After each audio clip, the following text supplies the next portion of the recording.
a plan or a planned leak. For the second day in a row, reputable foreign publications have been publishing details of the so-called Trump peace plan. The full version of the document has not been published anywhere. Only fragments of the drafts appear in the media. The story is somewhat of a detective tale. All the publications cite anonymous sources and there are no official comments. What are they writing about the preparation of the so-called plan? According to Western media, it was developed over several weeks in a quiet, behind-the-scenes manner by representatives of Washington and the Kremlin. However, the content of the peace proposals differs significantly between Western and Russian media. Here's a brief overview in our report. No one has seen a single 28-point document yet. And if you gather information from various media outlets that have learned about different parts of this so-called plan, the Western press mostly mentions the following key points. Transferring control over Donbas to Russia, including territories that Moscow already controls as well as those that Russia has not been able to capture. Ukraine's renunciation of NATO integration for an indefinite number of years, effectively a moratorium on joining. A reduction of the Ukrainian Armed Forces by approximately half. A ban on the deployment of foreign troops and a refusal to acquire long-range weaponry for Ukraine. Recognition of the official status of the Russian language in Ukraine. But if you look at publications in Russian media, and it's clear where they get their insider information from, they actually mention points that are not present in the materials of Western media. They write, and it seems this actually includes the Kremlin's wishes, which Russia is trying to insert into the plan. That Kyiv supposedly must remove from the constitution the provision on joining NATO, and that the freezing of the current front line in the Zaporizhzhia and Kherson regions will be mentioned. In other words, they plan to draw the dividing line where the front is at the moment of signing. Sources in the Kremlin have also leaked to loyal journalists that the plan will supposedly be divided into 4 blocks and will include amnesty and Russia's return to the global economy. Meanwhile, the British Telegraph, citing its own sources, reports that Russia's demands to hand over the entire Donbas could be proposed as a kind of territorial lease agreement, under which Russia would pay for actual control. And this is essentially just another term for reparations. But formally, the territories would still be considered Ukrainian. Judging by the approaches and even the terminology, this is clearly a proposal either from Trump's circle or from the US president himself. Meanwhile, Russian sources say the opposite. They are talking about political recognition of the new borders. And it seems that this very point could cause everything to stall. Or at the very least, it will cause the most controversy. And although the full content of the so-called Trump plan, as we've already mentioned, is not precisely known, even the fragments published in the press have sparked outrage. European politicians have unanimously stated that a peace plan must not mean Ukraine's capitulation. Alexander Mozichuk will report on Europe's reaction to a possible new shift in Trump's foreign policy course. The EU foreign ministers who gathered in Brussels on the sidelines of the EU Council avoided giving detailed comments on the new American peace plan, which has not yet been fully disclosed. But they made it clear that any agreement about Ukraine cannot be made without Ukraine. Moreover, the EU's chief diplomat, Kaja Kallas, noted that the EU did not hear anything in the new US administration's plan about any concessions from Russia. According to her, Putin could end this war immediately, if he would simply stop bombing civilians and killing people. We Europeans have always supported a strong and just peace, and we welcome any efforts to achieve it. Of course, for any plan to work, it needs the support of Ukrainians and Europeans. That is absolutely obvious. Discussions of a peace plan must begin with a ceasefire along the line of contact. The only obstacle to these discussions is Putin. Europeans and Ukrainians want a just peace that respects the sovereignty of everyone in a world not threatened by future aggression. However, peace cannot mean capitulation. We do not want Ukraine to capitulate. And Ukrainians who have been heroically resisting Russia's cynical aggression for more than 3 years will always reject any form of capitulation. After the details of Trump's so-called peace plan were made public, the Finnish foreign minister called it a plan that was supposedly written in Moscow. And the German foreign minister stated that Putin's scenario must not succeed. So Berlin will continue to provide Ukraine with military and political support. In the future, all negotiations about a ceasefire or any further peaceful development for Ukraine should be conducted only with Ukraine. And Europe must be involved in this.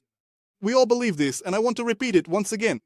We welcome any initiative for negotiations, but the main condition is that Putin must end his aggressive war against Ukraine, achieving a ceasefire without any preconditions and then the possibility of honest negotiations. This is the only way forward, and only in this way can a lasting peace be achieved. The new peace plan from the US administration came as an unpleasant surprise to the main European diplomats.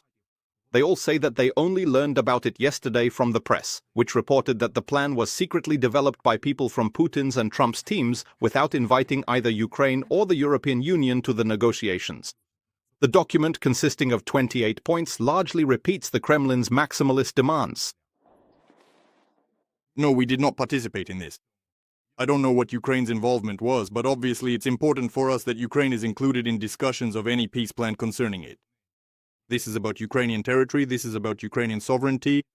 Therefore, without Ukraine's support, you will not get the support of Europeans. The Swedish foreign minister noted that the European Union has paid Russia 124 billion euros more for energy and other goods than it has provided in aid to Kyiv. Her Polish counterpart, Radosław Sikorski, believes that restrictions on the ability to defend oneself should be imposed not on the victim, but on the aggressor, whose potential should be limited. We support peace efforts, but Europe is the main player, the main supporter of Ukraine, and without a doubt, European security is at stake. Therefore, we expect to be consulted. There is a lot of talk about various negotiations, while at the same time Sweden has only 2 points in its plan. These are supporting Ukraine and increasing pressure on Russia. And this is exactly what we need to focus on if we want to strengthen the situation so that Russia finally sits down at the negotiating table. Because it is absolutely clear that Russia does not want to engage in serious peace negotiations.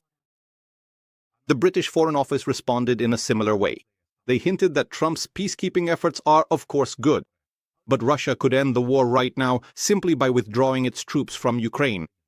Alexander Muschuk details Inter-TV channel Marathon United News. But what are people in the US actually saying, and how? They are commenting on the press reports about the peace plan. A briefing by Trump's spokesperson is expected to start any minute now. Our special correspondent in the US, Dmytro Anopchenko, is following it. We'll ask him what the latest news is. Dmytro, over to you. Well, the White House is keeping everyone in suspense until the very last moment. I'll even ask our directors. Take a look at what's happening right now in the White House briefing room.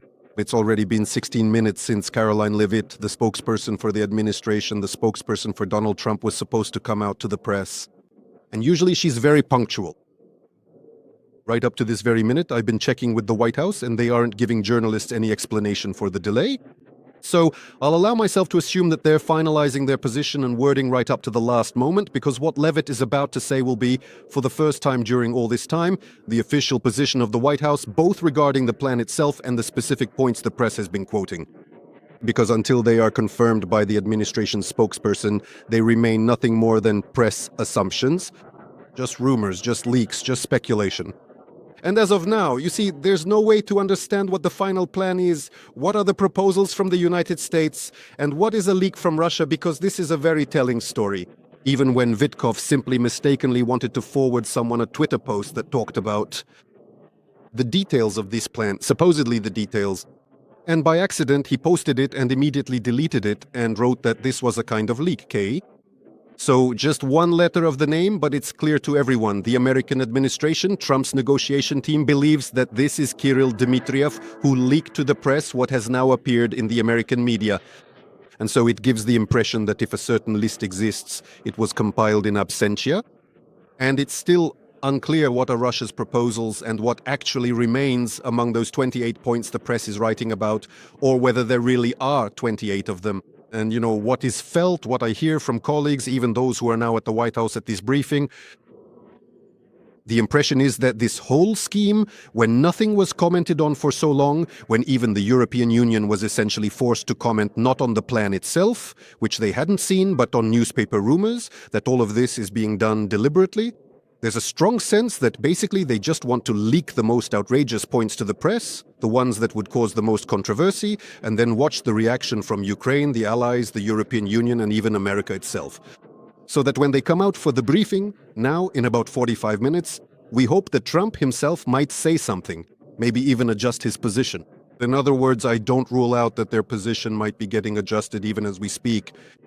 So I'll simply have to come back on air again to officially inform you of all the details directly once the White House press secretary finally makes an announcement. Whether this is an approved plan or just a set of proposals and what exactly is written in this plan. Dmytro, thank you. We are waiting for you at the end of this broadcast. That was our special correspondent, Dmytro Anopchenko from Washington. At the moment, it is known that representatives of the Pentagon are in Kyiv. Of course, we were waiting for official information from the Ukrainian authorities.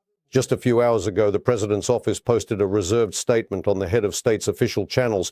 I quote, "The president has officially received from the American side a draft plan which, in their assessment, could invigorate diplomacy." The president of Ukraine outlined the fundamental principles important for our people. And following today's meeting, it was agreed to work on the points of the plan in such a way that it would lead to a dignified end to the war. And one more quote. Ukraine supports all substantive proposals that can bring true peace closer and is ready for constructive work with the American side. End of quote. In the coming days, Volodymyr Zelenskyy expects to discuss the main points needed for peace with Donald Trump. So what exactly is happening with the negotiation track? Have the negotiations between Russia and Ukraine been halted? Such statements, allegedly from the Ukrainian Ministry of Foreign Affairs, have recently spread across news feeds. Is this true? We asked Deputy Minister Serhiy Kyslytsya, one of Ukraine's negotiators, about this. In an exclusive interview with our colleague Yelizaveta Yakovleva, he revealed which country agreed to host the delegation meeting and whether the sanctions from partners are sufficient to force Moscow to come to the negotiating table. The negotiation process between Russia and Ukraine is effectively halted. Such headlines, citing Deputy Foreign Minister Serhiy Kyslytsya, have recently spread across various publications.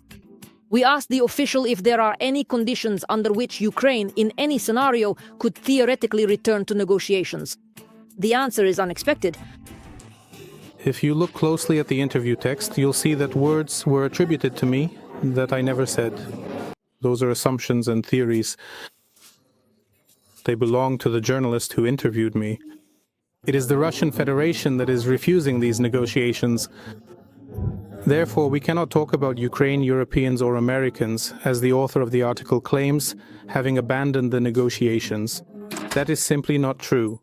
Moreover, real and meaningful negotiations between the Ukrainian side and their European and American partners are actually taking place almost every single day. According to Serhiy Kyslytsya, the Ukrainian side is not wasting time, but is working every day together with its partners on the future negotiation track. There are two priority directions: the concept of a just and lasting peace and the conditions under which Russia will be forced to seek dialogue. And Moscow is already feeling this pressure. And this pressure is the sanctions that were imposed by the President of the United States against the Russian oil companies Lukoil and Rosneft. These sanctions, initiated by President Trump, were designed to restrict the business activities and international dealings of these major energy firms. Furthermore, President Trump's stance on this issue was made even stronger by the actions of his cabinet members, who refused to allow the transfer of Lukoil's infrastructure and assets to the company. This refusal by the cabinet was a significant move, as it demonstrated a unified position within the administration to maintain strict control over these assets, thereby increasing the overall pressure on Lukoil and Rosneft, which is controlled by a friend, essentially by Putin himself, and the refusal was made in a rather humiliating manner. And is there pressure on Ukraine? After all, it's no secret that, for example, for Donald Trump, achieving a ceasefire is an extremely important task. Aren't they forcing Kyiv to sit down at the negotiating table at any cost, even on terms that are unfavorable for us? Pressure on Moscow is being felt. Is there pressure on Ukraine? I think that even if there are suspicions among Ukrainian citizens, I want to assure you that there is no pressure from the United States. At least I am not aware of any such pressure when it comes to exchanging territory or surrendering territory. No. These days, it seems only the lazy aren't talking about future negotiations. And some countries are already offering their territory as a platform for negotiations. One of the most recent statements came from the Turkish Ministry of Foreign Affairs. However, Serhiy Kyslytsya reacts skeptically to such proposals. Look, the President of Ukraine and the Minister of Foreign Affairs have publicly stated more than once that, of course, the location of the negotiations is important, but it is not the main thing. Ankara is just one example. We actually have a comprehensive list of countries that are genuinely interested in offering their capitals, or sometimes other cities, as a platform for negotiations. The Deputy Minister emphasizes that the primary task right now is not so much the location of the negotiations, but rather increased pressure on Moscow from the United States and from Europe. Because despite nearly 24 sanctions packages, the Russian Federation continues to receive hundreds of billions of dollars in revenue from various countries and to fund its war machine. Yelizaveta Yakovleva, Yevhen Kaminsky, Alexander Krulikov. Details on Inter TV channel. United News Marathon. Next, back to the events in Washington. We have information from our special correspondent Dmytro Novchenko, who observed the White House press secretary's briefing and has news for us. Dmytro, so what statements were made, particularly regarding Trump's so-called peace plan? Well, in fact, it was worth waiting for these statements, worth waiting for this briefing and going live again, because we now have some clarity from Karine Jean-Pierre. I would like to clarify a few points. First of all, it was very clear that the American administration does not want to talk about this today, because only a few questions were asked about Ukraine, even though journalists were raising their hands and shouting out questions. Karine said there were a lot of questions about this today, then turned around and ended the briefing. So, well, even this one fact shows that the American administration is not really ready to comment on everything that has appeared in the press. However, some important messages were voiced. First, what everyone was interested in all day today, as we read all these newspaper articles, was what they were writing about. These are just proposals, and right now, Ukraine is expected to give its own assessment, whether this is already Trump's plan, or whether this is something Trump will insist on and perhaps even pressure Ukraine to agree to. This question was asked in one form or another, and Levitt responded to it very clearly. That yes, the plan is good, the plan is supported by President Trump, but as she said, work on this plan is still ongoing and it is changing. Here, listen to the direct quote. We'll not go into the details of this plan right now, since work on it is ongoing and it is still changing. But the President supports this plan.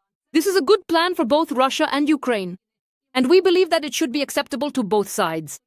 And we are working very hard to implement it. I know that today Mr. Driscoll met with President Zelenskyy. We spoke with him, and after that meeting he was very optimistic.